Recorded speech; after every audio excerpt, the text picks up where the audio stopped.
আসসালামু আলাইকুম। সবাই তোমরা কেমন আছো? আচ্ছা, একটা জিনিস খেয়াল করেছো?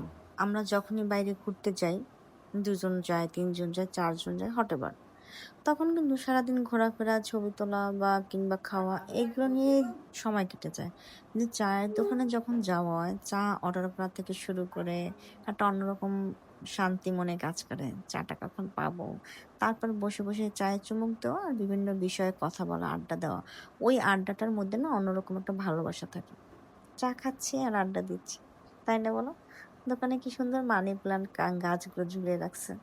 আমার কাছে বেশ ভালো লাগতেছিল। ধরতেছিলাম। আর অপেক্ষা করতেছিলাম কখন আমাদের সেই কাঙ্ক্ষিত চাটা হাতে পাবো আর গল্প জুড়ে যাবো। দেখো, আমি আর মামি চায়ের কাপটা নিলাম।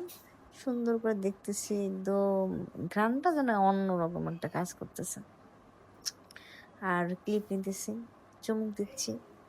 দেন আমরা গল্পের মধ্যে হারিয়ে গিয়েছিলাম। চা বলে কথা আর চায়ের আড্ডা বলে কথা। এর সাথে কোনো তুলনা হয় না।